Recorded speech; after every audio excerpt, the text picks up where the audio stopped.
اور اگر کوئی اس کی ہٹ لسٹ میں آ جائے تو اس کی زندگی تباہ تھی۔ جبکہ فروا کی چپل بھی اتر گئی تھی، پاؤں میں کہیں پتھر چبھے تھے، وہ سسک اٹھی تھی، لیکن اس جانور کو بالکل بھی رحم نہیں آیا تھا۔ وہ گاڑی کے قریب آیا تھا اور ایک بے چین شاہ کی ماند اس کو گاڑی میں دھکیل دیا تھا اور فرنٹ سیٹ پر بیٹھ کر گاڑی کو زن سے بھگاتا ہوا شاہ حویلی کی طرف موڑ چکا، جبکہ پیچھے بیٹھی فروا کا روم روم کانپ رہا تھا۔ چادر تو کہیں دور جا گری تھی، وہ محض ایک دوپٹے میں تھی۔ وہ دیندار لڑکی کہیں مردوں میں بے آبرو کر دی گئی تھی۔ اس نے تڑپ کر آسمان کی جانب دیکھا تھا اور اللہ کر کے پکارا تھا۔ اس کی زندگی تباہ ہو گئی تھی۔ اس کی محض ایک ہی غلطی تھی کہ وہ فرحان کی رضائی بہن تھی، اور دوسرا وہ یتیم تھی، اور بے شک یتیموں کے ساتھ ایسا ہی سلوک کیا جاتا ہے۔ چند پل کی مسافت کے بعد شاہ حویلی آ گئی تھی اور اس نے بالکل اسی انداز میں اسے گھسیٹ کر گاڑی سے باہر نکالا تھا اور اپنے کمرے کی طرف گامزن ہو گیا تھا۔ اس کی ماں اور بہنیں جو اس کے انتظار میں بیٹھی تھی، فروا کو آتے دیکھ کر اس کی طرف لپکنے کی کوشش کرنے لگی، لیکن عالم شاہ کو غضبناک تاثرات میں دیکھ کر سبھی سمجھ گئے کہ یہ لڑکی اب اس کے قہر سے نہیں بچ سکتی۔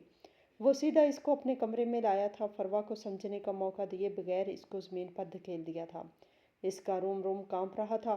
عالم شاہ کچھ کہتا اس سے پہلے ہی وہ اس کے آگے ہاتھ جوڑتے ہوئے بولی، خدا کے لیے میرے حال پر رحم کھائیں، میں نے آپ کے بھائی کا قتل نہیں کیا ہے، میں بے قصور ہوں، میری بات۔ وہ مزید کچھ کہتی اس سے پہلے ہی عالم شاہ اس کے قریب بڑھا تھا اور اس کے پاؤں پر اپنا جوتا رکھتے ہوئے بولا تھا، خبردار جو تمہارے حلق سے ایک آواز بھی نکلی، یہ زبان گدی سے لپیٹ دوں گا۔ تمہارے بھائی نے میرے بھائی کا قتل کیا ہے اور اس کا خمیازہ لڑکی تمہیں ہر حال میں بھگتنا ہی ہوگا۔ یہ کہتے ہی اس نے فروا کی پیشانی کے بال اپنی آہنی گرفت میں تھامے، جبکہ وہ تڑپ گئی تھی اور اس کو گھسیٹ کر بالکونی میں لایا گیا تھا۔ وہ کچھ کہتی یا سمجھتی اس سے پہلے ہی عالم شاہ نے اس کو آدھا بالکونی میں لٹکا دیا تھا۔ اس کا دم خشک ہونے کے قریب آ گیا تھا، اس کا سانس دھونے کی مان چاہ رہا تھا۔ وہ اسی پل کلمہ شہادت پڑھنا شروع کر چکی تھی، جبکہ عالم شاہ نے ایک پل کے لیے اس لڑکی کو حیران ہو کر دیکھا تھا۔ نہ اس نے کوئی منت کی تھی، نہ ہی سماجت، بلکہ وہ کلمہ پڑھنا شروع ہو گئی تھی۔ اس کے چہرے پر ایک طنزیہ مسکراہٹ تھی اور اس کے چہرے پہ جھکتے ہوئے بولا تھا، دل چاہتا ہے تمہیں یہاں سے نیچے پھینک دوں، اسی پل تمہیں اوپر پہنچا دوں، تاکہ تمہارا بھائی جو چھپ کر بیٹھا ہوا ہے وہ میرے پاس آ جائے اور میں اپنے ان ہاتھوں سے اس کو بھی ختم کر کے اپنا بدلہ لے لوں۔ مگر میں ایسا نہیں کروں گا، کیونکہ جو مزہ تڑپا تڑپا کے ختم کرنے میں ہے، وہ مزہ ایک دفعہ ختم کرنے میں نہیں ہے۔ جبکہ فروا نے نم آنکھوں سے اپنے شوہر کو دیکھا تھا، جو اس کو تکلیف دینے کے لیے تیار بیٹھا تھا۔ اس نے آنکھیں بند کر لی تھیں، جبکہ عالم شاہ اس کو واپس کھینچ چکا تھا۔ وہ لمبے لمبے ڈھنگ بھرتا ہوا اپنے کمرے کی طرف چلا گیا تھا۔ اس کا سانس پھول رہا تھا، ایسا لگتا تھا جیسے وہ ایک لمبی مسافت طے کر کے آئی ہو۔ اس نے آسمان کی جانب دیکھا تھا۔ ظہر کی نماز قضا ہونے میں کچھ ہی دیر باقی تھی۔ وہ فوراً اپنی جگہ سے کھڑی ہوئی تھی۔ وہ اس طرح نماز نہیں چھوڑ سکتی تھی۔ بہت ہمت والی لڑکی تھی، اس نے بنا باپ کی زندگی بسر کی تھی، اور یہ کوئی چھوٹی بات نہیں تھی۔ وہ واش روم گئی تھی اور فوراً وضو بنا کر باہر آ گئی۔ اب اس کو جائے نماز چاہیے تھی۔ اس کو قبلہ رخ میں معلوم نہیں تھا، لیکن جب کچھ نہ ملا تو اللہ کا نام لے کر زمین پر ہی نماز پڑھنے لگی تھی۔ چند پل گزرے تھے جب اچانک کمرے کا دروازہ کھلا تھا اور عالم شاہ کمرے میں داخل ہوا تھا۔ یقیناً وہ اپنی ماں کے پاس گیا تھا ان کو دلاسا دینے کے لیے، مگر جب کمرے میں آیا تو اس لڑکی کو نماز پڑھتا دیکھ کر چند پل کے لیے اپنی جگہ پر اسٹل ہو گیا۔ اس کے چہرے سے وضو کا پانی ٹپک رہا تھا۔ اس کا قد 5 فٹ تھا، لیکن وہ لڑکی بلا کی حسین تھی۔ دودیا شفاف رنگت چہرے پر ایک الگ ہی نور تھا جو اس کو مزید حسین بنا رہا تھا۔ شباہت بھی رنگت میں سرخی گھلی ہوئی تھی۔ یقیناً وہ روتی رہی تھی، اس کی آنکھیں جھکی ہوئی تھیں۔ وہ لڑکی سراپائے حسن تھی، لیکن محض اس کے لیے دشمن کی بیٹی تھی۔ وہ خاموشی سے بیڈ پر جا کر بیٹھ گیا تھا اور اس کو نماز پڑھتا ہوا دیکھنے لگا تھا، جبکہ فروا آنکھیں بند کیے اپنے اللہ کو مسلسل پکار رہی تھی۔ نماز ادا کر کے اس نے بارگاہ الہی میں ہاتھ بلند کیے تھے اور اسی پل اس کی آنکھیں کھل گئی تھیں۔ اپنے خالی ہاتھوں کو دیکھ کر وہ تڑپ کر بولی، یا رب مولا، تو ہی ہمارا سب کچھ ہے، تیرے ہی دم سے میں اس دنیا میں ہوں۔ یا اللہ، تو جانتا ہے میں بے قصور ہوں، مجھے سزا دی جا رہی ہے، جیسے یوسف علیہ السلام کو بے قصور ہونے کے باوجود 12 سال قید میں رکھا گیا تھا، اسی طرح یا اللہ میں بھی ایک قید میں آ گئی ہوں، مگر مجھے بھی رہائی عطا کر، مجھے بھی سکون عطا کر، مجھے بھی ایک ایسی زندگی عطا کر جس کی ہر لڑکی خواہش کرتی ہے۔ میرے دن بدل دے مولا، میں بہت بے بس ہوں، صرف تیرے ہی آگے اپنی ہر دعا رکھ سکتی ہوں۔ وہ ارد گرد سے بیگانہ اپنے رب سے مہوئے گفتگو تھی۔ نماز ادا کرنے کے بعد اس نے اپنا ہاتھ چہرے پر پھیرا تھا جب اچانک عالم شاہ کا کہکا فضا میں گونجا تھا۔ وہ یکدم چونک گئی تھی۔ عالم شاہ کو کمرے میں ہی دیکھ کر اس کا پورا جسم کانپ اٹھا تھا۔ عالم شاہ اس کو دیکھتے ہوئے غرور سے بولا تھا، تمہاری زندگی کبھی بھی عام لڑکیوں کے جیسے نہیں ہوگی، کیونکہ جو گناہ تمہارے بھائی نے کیا ہے اس کی سزا ساری عمر تمہیں ہی بھگتنی ہے۔ اس کی آنکھیں پل میں بھیگ گئی تھی۔ وہ ٹھیک بول رہا تھا، بھلا وہ اللہ سے کیا مانگ رہی تھی؟ یکدم عالم کا لہجہ تبدیل ہوا تھا اور وہ غصے سے چنگاڑتے ہوئے بولا تھا، آؤ ادھر۔ اس کے جسم کا رواں رواں کانپ اٹھا تھا۔ وہ اس کے بلانے کا مقصد بخوبی سمجھ گئی تھی۔ وہ کوئی چھوٹی بچی نہیں تھی بلکہ 20 سال کی ایک سمجھدار اور سلجھی ہوئی لڑکی تھی۔ وہ نفی میں سر ہلاتے ہوئے کچھ بولتی اس سے پہلے ہی عالم اپنی جگہ سے کھڑا ہوا تھا اور ایک بار پھر چیختے ہوئے بولا تھا، آواز آ رہی ہے میں کیا بول رہا ہوں؟ ادھر آؤ۔ وہ کپ کپا کر اپنی جگہ سے کھڑی ہوئی تھی۔ اس کو معلوم تھا کہ اگر وہ اس آدمی کے حکم کی پیروی نہیں کرے گی تو یہ آدمی جلاد بننے میں لمحہ نہیں لگائے گا۔ وہ کانپتے قدموں کے ساتھ اس کے پاس آئی تھی جب اچانک عالم نے اس کا بازو اپنی گرفت میں تھام کر اس کو بستر پر ٹپک دیا تھا۔ فروا فوراً ہی اپنی آنکھیں میچ گئی تھی۔ اس کو معلوم تھا اب اس کی ذات کی دھجیاں اڑائی جائیں گی، اس کو ضد و کوب کیا جائے گا، اس کی رضامندی نہ ہوتے ہوئے اس کے ساتھ تعلقات قائم کیے جائیں گے، اور اس کے سوچنے کے بالکل ٹھیک مطابق عالم شاہ انسانیت کو بھلائے اس پر جھک گیا تھا۔ رفتہ رفتہ وہ اس کو رونتا جا رہا تھا جبکہ فروا کی سسکیاں پورے کمرے میں گونج رہی تھیں۔ کئی بار اس نے عالم شاہ کے آگے ہاتھ جوڑ کر منت کی تھی کہ اس کو بخش دیا جائے، وہ بے قصور ہے، اس نے کچھ نہیں کیا، لیکن عالم شاہ کو ایک لمحے کے لیے بھی اس کی ذات پر رحم نہیں آیا تھا۔ وہ جانور کی طرح اس کے جسم کو نوچ رہا تھا۔ وہ یہ بھول گیا تھا کہ اس کے اوپر بیٹھی ذات ناانصافی کرنے والوں کو معاف نہیں کرتی۔ وہ ہوا کی بیٹی کو روند کر ایک طرف کو لیٹ گیا تھا جبکہ فروا اپنے آپ میں ہی سمٹ گئی تھی۔ اس کا پورا جسم نڈھال ہو گیا تھا۔ دل کیا کہ ابھی کے ابھی بالکونی سے کود کر اپنی جان دے دے، لیکن وہ اللہ کی بندی تھی، کوئی بھی ایسا کام نہیں کرتی تھی جو حرام کے زمرے میں آئے۔ وہ بستر سے نیچے زمین پر پڑی ہوئی اپنی قسمت پر ماتم کرنا تھی۔ وہ کسی سے کوئی شکایت نہیں کر رہی تھی، اسے محض اپنے رب سے شکوہ تھا کہ اس کے ساتھ ایسا کیوں ہو رہا ہے۔ اس نے تو آج تک کوئی غلطی بھی نہیں کی، ہمیشہ اللہ اللہ ہی کیا ہے، کبھی کوئی غلط کام نہیں کیا، اس رب کی نافرمانی نہیں کی، آزادی ہونے کے باوجود اپنی آزادی کا غلط استعمال نہیں کیا، پھر اس کے ساتھ یہ سب کیوں ہو رہا ہے؟ یہ سوچ سوچ کر اس کا چہرہ بھیگتا جا رہا تھا۔ چند لمحے بعد اچانک عالم شاہ کی آواز دوبارہ کمرے میں گونجی تھی۔ وہ ایک بار پھر اس کو رون دینا چاہتا تھا، لیکن شاید اب فرما میں ہمت باقی نہیں تھی۔ وہ زمین پر ہی حواس سے بیگانہ ہو کر بے ہوش ہو گئی تھی۔ جب چند پل بعد وہ زمین سے اٹھ کر بستر پر نہ آئی تو فوراً اپنی جگہ سے کھڑا ہوا تھا اور غصے میں لمبے لمبے ڈھگ بھرتا ہوا اس کے قریب آیا تھا، لیکن اس کو بے ہوش دیکھ کر اس کے چہرے پر یکدم سنجیدگی آئی تھی اور وہ اس معصوم چہرہ دیکھتے ہوئے سرد ترین لہجے میں بولا تھا، اتنے میں ہی لڑکی تمہاری بس ہو گئی؟ ابھی تو پوری زندگی کا سفر طے کرنا ہے، ہر لمحے تمہیں اذیت سے دوچار کر دوں گا، تب جا کر میری روح کو تسکین حاصل ہوگی۔ تمہارے بھائی نے جو کیا ہے تم ہر لمحہ اس اذیت کو محسوس کرو گی، تم رو گی لیکن تمہیں معافی نہیں دی جائے گی۔ تمہارے بھائی نے عالم شاہ کے بھائی کو مارا ہے، میرے بھائی کا خون اتنا سستا نہیں ہے۔ یہ بول کر وہ واش روم چلا گیا تھا، کپڑے تبدیل کر کے۔ اب اس کا رخ قبرستان کی جانب تھا۔ اس کو بالکل اس بات کا احساس نہیں ہوا تھا کہ وہ ننھی جان بے ہوش ہو گئی ہے، اس کو ڈاکٹر کو ہی دکھا دے۔ اسے تو کسی کی فکر نہیں تھی۔ اس کے دوست بالکل ٹھیک کہتے تھے، عالم تم ایک ایموشنل انسان ہو، تمہیں کسی کا احساس نہیں ہوتا۔ اور یہ بات حقیقت تھی، محض اپنے گھر والوں کے علاوہ اسے کسی کی ذات سے محبت نہیں تھی۔ وہ اس بات پر اس کو بے انتہا غرور تھا، لیکن وہ بھول گیا تھا کہ رب العالمین جب انسان کی رسی کھینچتا ہے تو پھر وہ یہ بھول جاتا ہے کہ سامنے کون ہے، اگلے کا رتبہ کیا ہے، وہ کیا مقام رکھتا ہے۔ عالم شاہ کو اس بات کا اندازہ ہی نہیں تھا کہ جلد ہی وہ ایک ایسے مرض میں مبتلا ہونے والا ہے جس سے رہائی محض موت ہے۔ وقت دھیرے دھیرے گزرنے لگا۔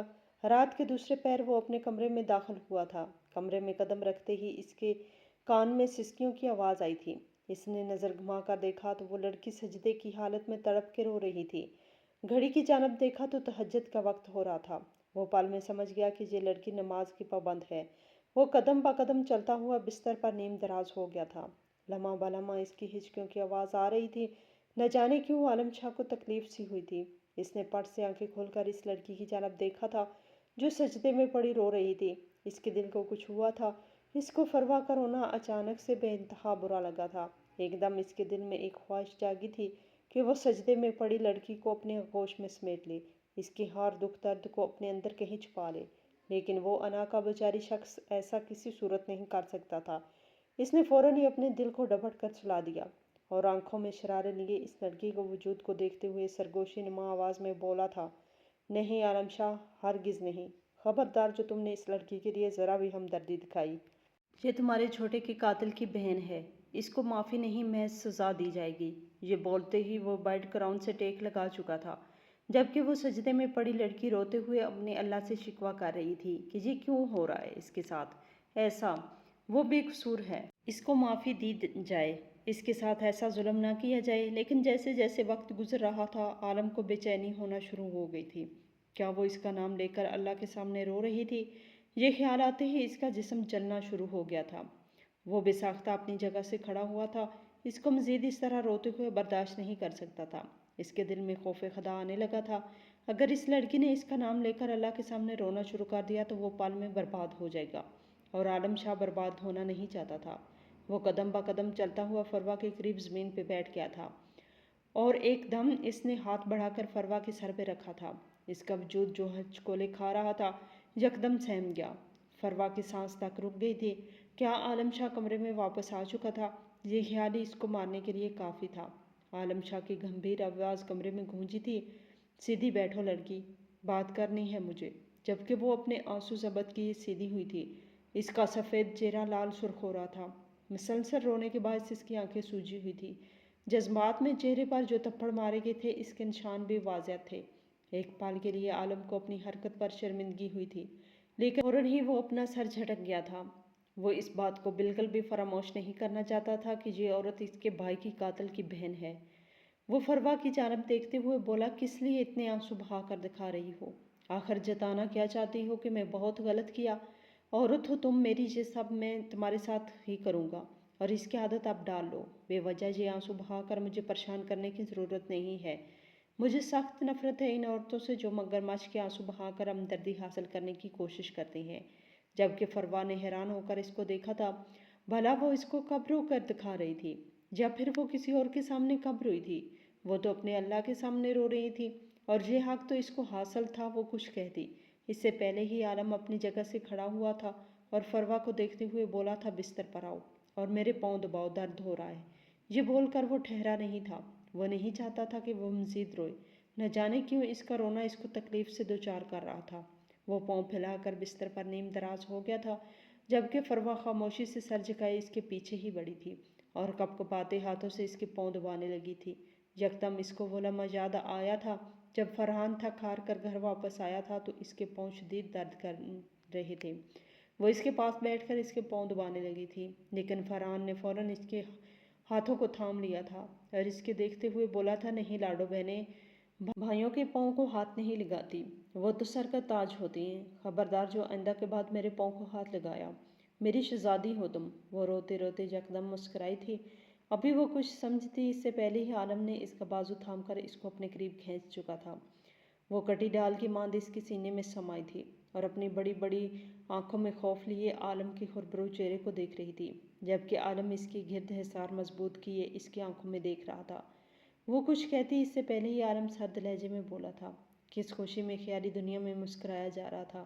اگر یہ مسکراہٹ فرحان صدیقی کی وجہ سے آئی ہے تو اپنے ذہن میں یہ بات بٹھا لو، فروا عالم شاہ، میں تمہاری سانسیں تم پہ تنگ کر دوں گا۔ تم جانتی نہیں ہو میں جس سے نفرت کرتا ہوں اس کی زندگی کو برباد کرنے میں لمحہ نہیں لگاتا۔ اپنے ذہن میں اس بات کو اچھے سے فٹ کر لینا، تمہارا شوہر معاف کرنے والے انسانوں میں سے نہیں ہے۔ جبکہ لمحے بھر کے لیے وہ خاموش ہوا تھا۔ وہ جو خوف سے ڈری سہمی اس کی گرفت میں تھی، اچانک ہی اس کے چہرے کے تاثرات ہموار ہوئے تھے اور وہ عالم کی جانب دیکھتے ہوئے نرم لہجے میں بولی تھی، معاف کرنے والے کو رب العالمین بہت پسند کرتے ہیں، ان کا درجہ بہت اونچا ہوتا ہے۔ جو لوگ معاف کر دیتے ہیں اللہ کے نزدیک ان کا مقام بلند و بالا ہوتا ہے۔ اللہ ان کو اتنا عطا کرتا ہے کہ وہ سنبھال سنبھال کر تھک جاتے ہیں۔ آج اگر آپ کسی کو معاف کریں گے تو رب العالمین اگلے جہاں میں آخرت کے وقت آپ کی اس نیکی کو یاد کر کے آپ کو معاف فرما دیں گے، لیکن اگر آپ فرعونیت دکھائیں گے، کسی بھی صورت معاف کی بجائے سزا دیں گے، تو رب بھی سزا دینے پہ قادر ہے۔ یہ دنیا محض عارضی ٹھکانہ ہے، اصل جہاں تو مرنے کے بعد ہوگا۔ وہ یہ بول کر اچانک اس سے الگ ہوئی تھی اور اپنے چہرے پہ آئے ہوئے اپنے چھوٹے چھوٹے بالوں کو اپنے دوپٹے کے نیچے کرتی ہوئی دوبارہ اس کے پاؤں دبانے لگی تھی۔ وہ انجانے میں ہی لیکن عالم شاہ کو ایک گہری سوچ میں مبتلا کر چکی تھی۔ وہ اس کو دیکھتا جا رہا تھا، اس کو سمجھ نہیں آ رہا تھا کہ وہ اس لڑکی کو کیا بولے۔ اس نے جو بات کہی تھی کہیں نہ کہیں عالم شاہ کے دل میں اتر گئی تھی۔ وہ اس کو دیکھتے ہوئے دھیمے لہجے میں بولا، اگر آپ کا لخت جگر آپ سے جدا ہو جائے، اس کو ختم کر دیا جائے، کیا پھر بھی اس انسان کو معاف کر دینا چاہیے؟ کیا وہ رب یہ نہیں دیکھ رہا؟ فروا نے نظر گھما کر عالم کو دیکھا تھا، جو اس کو ہی سنجیدہ نگاہوں سے دیکھ رہا تھا۔ وہ بے انتہا نرم لہجے میں بولی تھی، ہاں پھر بھی معاف کر دینا چاہیے، کیونکہ وہ رب بہت بڑا ہے، اس کے گھر دیر ہے اندھیر نہیں۔ وہ کہیں نہ کہیں جانتا ہے کہ اس بندے نے غلط کیا ہے۔ اگر آپ اجازت فرحان بھائی کو سزا دیتے ہیں، ان کو قتل کر دیتے ہیں، بے بنیاد مجھے مارتے پیٹتے ہیں اور زد و کوب کرتے ہیں، محض آپ کو ان سب چیزوں سے کیا حاصل ہوگا؟ تسکین، لذت اور چند پل کا سکون۔ لیکن سب حاصل کرنے کے لیے آپ اگلے جہاں میں اپنے لیے آزمائشیں بڑھا لیں گے۔ وہ رب معاف کرنے والوں کو بہت پسند کرتا ہے۔ جو شخص یہ سوچ کر اس بات کو فراموش کر دے کہ موت رب العالمین کے ہاتھ میں ہے، وہ انسان اللہ کے نزدیک بہت اہمیت رکھتا ہے۔ عالم خاموش ہو گیا تھا، اس کو سمجھ نہیں آ رہا تھا اب وہ اس لڑکی کو کیا جواب دے۔ فروا نے اس کو چند پل میں ہی لاجواب کر دیا تھا۔ فروا نے کوئی غلط بات نہیں کی تھی، اس بات کی گواہی وہ دینے کو تیار تھا۔ اس نے دھیرے دھیرے آنکھیں بند کرنا شروع کر دی اور جلد ہی نیند کی وادیوں میں کھو گیا تھا۔ چھوٹے کے انتقال کے بعد آج وہ کافی گہری نیند سویا تھا، ورنہ اس کو نیند نہیں آتی تھی۔ ساری رات وہ جاگ کر گزار دیا کرتا تھا، لیکن آج معاملہ کچھ اور تھا۔ شاید اس لڑکی کے ہاتھوں میں راحت تھی، اسی لیے وہ جلد سکون سے آنکھیں موند گیا تھا۔ تھوڑی دیر بعد جب فروا کو احساس ہوا کہ عالم شاہ سو چکا ہے، تو وہ آہستہ سے اس سے دور ہوئی تھی۔ اس نے عالم شاہ کے جانے کے بعد کمرے کا جائزہ لیا تھا۔ جب اس کی نگاہ الماری کے اوپر رکھے قرآن پر گئی تو وہ فوراً واش روم گئی اور اپنے ہاتھ صاف کیے اور قرآن پاک لے کر صوفے پر بیٹھ گئی اور دھیمی آواز میں تلاوت قرآن کرنے لگی۔ اس کی عادت میں شمار تھا، تہجد ادا کرنے کے بعد وہ قرآن پاک کی تلاوت کرتی تھی، پھر فجر کی نماز ادا کرنے کے بعد وہ گہری نیند سو جاتی تھی۔ آج بھی اس نے ایسا ہی کیا تھا۔ اس کو یہاں آنے کے بعد بالکل اس بات کا احساس نہیں ہو رہا تھا کہ وہ کسی اجنبی گھر میں آئی ہے، لیکن اس کو معلوم ہی نہیں تھا کہ صبح ہونے کے بعد اس کو اس بات کا بخوبی اندازہ ہو جائے گا کہ وہ ونی ہے۔ صبح کی سورج پوری آب و تاب کے ساتھ روشن ہوا تھا، ایسا محسوس ہوتا تھا جیسے سارے جہاں پر سونے کی چادر بچھا دی گئی ہو۔ کھڑکی سے آتی روشنی سے عالم شاہ کی آنکھ کھل گئی، جبکہ اس کے پہلو میں سوئی ہوئی اس کی نئی نویلی بیوی کافی گہری نیند میں تھی۔ چند پل اس نے یکٹک فروا کو معصوم چہرے کو دیکھا تھا، جہاں پر نور ہی نور تھا۔ وہ اس بات کو سمجھ گیا تھا کہ یہ لڑکی کافی دیندار ہے۔ ابھی بھی اس نے حجاب کی صورت میں اپنے چہرے پر دوپٹہ لپیٹ رکھا تھا۔ نہ جانے کیوں اس کے دل میں یہ خواہش جاگی تھی کہ وہ فروا کے قریب ہو کر اس کے ماتھے پر ایک محبت بھرا بوسہ دے، اس کو اپنی آغوش میں سمیٹے۔ لیکن وہ انا کا پجاری شخص کسی بھی قیمت پر اس لڑکی کے قریب نہیں جا سکتا تھا، کیونکہ اس کے برابر میں لیٹی یہ لڑکی اس کی محض دشمن تھی۔ اس کے علاوہ وہ اس لڑکی سے کوئی رابطہ تعلق نہیں رکھنا چاہتا تھا۔ کل اس کے قریب جانے کا مقصد بھی صرف اس کو اذیت دینا تھا، لیکن کل رات جب اس نے اس کے جسم کو ہاتھ لگایا تو وہ بہت سکون محسوس کر رہا تھا۔ شاید جو سکون اور لذت حلال میں ہے، وہ سکون اور لذت حرام میں نہیں ہے۔ وہ سیدھا ہو کر بیٹھ گیا تھا۔ اس کے ہلنے کے باعث فروا کی آنکھ بھی بے ساختہ کھلی تھی۔ عالم شاہ کو جاگتا دیکھ کر فوراً سیدھی ہو گئی تھی اور اپنے کپڑے درست کرنے لگی تھی۔ عالم نے ایک قہر آلود نگاہ فروا کے وجود پر ڈالی تھی۔ اس کو فوراً یاد آ گیا تھا کہ اس کے بھائی نے اس کے چھوٹے کے ساتھ کیا کیا تھا۔ وہ واش روم گیا تھا اور بنا بات کیے ہی گھر سے باہر نکل گیا۔ اس کا ارادہ ڈیرے پر جا کر کچھ معاملات دیکھنے کا تھا، پھر وہ شہر جانا چاہتا تھا۔ جو ابھی اپنا آپ سنبھال کر بستر سے اٹھتی، اسی پل کمرے کا دروازہ کھلا تھا اور یکایک 3 عورتیں کمرے میں داخل ہوئی تھیں۔ عالم شاہ کی ماں سکینہ بیگم اور ان کی 2 بیٹیاں، جو غیر شادی شدہ تھیں۔ 3 عورتوں کو دیکھ کر جانے کیوں فروا کی جان لبوں پر آئی تھی۔ سکینہ بیگم بے ساختہ اسے کسی چیل کی ماند اس کی طرف لپکی تھی۔ خوف کے مارے اس کا دم خشک ہونے کے قریب آ گیا تھا۔ انہوں نے بے ساختہ اس کے بالوں کو اپنی آہنی گرفت میں جکڑ کر اس کو گھسیٹنے والے انداز میں کمرے سے باہر نکالا تھا، جبکہ اس کی روح پرواز ہونے کی در پر آ گئی تھی۔ یہ اس کے ساتھ کیا ہوا تھا؟ اس کو کچھ سمجھ نہیں آ رہا تھا۔